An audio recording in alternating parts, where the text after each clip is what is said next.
Hey everyone, Lance Elrod with Next Up Financial Transitions here. If you have a loved one who's disabled or you're disabled yourself, you know that most of the same rules when it comes to saving, investing, and financial planning don't necessarily apply to disabled individuals. You've got waiver programs that you have to apply for way in advance. And then if you're relying on government assistance, you've got things like income requirements, asset caps that you can't go over if you want to stay eligible for those types of benefits. So not only is it difficult to live with, it's also very difficult to try and plan for and plan around trying to find the resources and then staying qualified for those resources. One of the big things that has come along recently that tries to help out with some of this is called an ABLE account. An ABLE account works very similar to a 529, the way you use 529 plans to save for college. An ABLE account is a way to save for disabled individuals while keeping a lot of the same protections in place. Now you do have to qualify. They want eligible individuals, which most people who are on SSI or SSDI meet those requirements.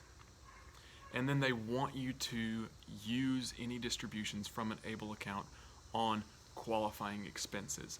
Just like they would on a 529 plan, those to go to educational expenses. From an ABLE account, they want your distributions to go to qualifying expenses. The good news is those qualifying expenses are pretty broad. It includes things like education, housing, transportation, career development, or training. It can also go for things like funeral and burial as well. So it's pretty broad on what qualifies as one of those qualifying expenses. And the way these work is you can contribute up to $15,000 a year, and there is no requirement on who can contribute. So it can be parents, it can be friends, it can be relatives. Anybody can contribute, but the yearly cap is $15,000. And then once those funds are saved into the ABLE account, they're able to grow tax deferred. And if they're used for those qualifying expenses, they get to come out tax free.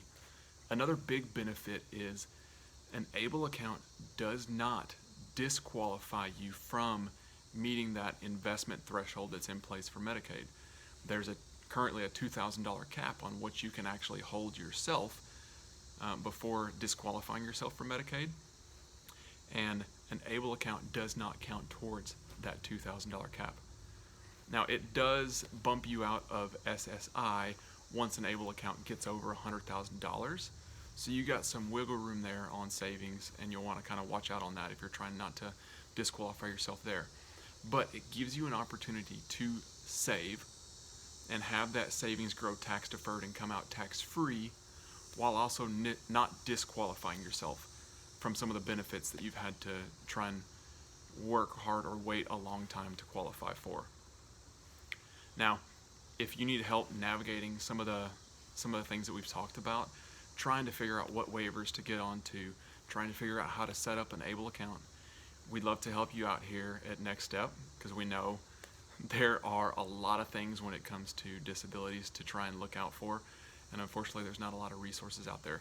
So we'd love to try and help you and be that resource for you. Y'all just give us a call here. We'd love to try and walk you through that. Y'all have a good one.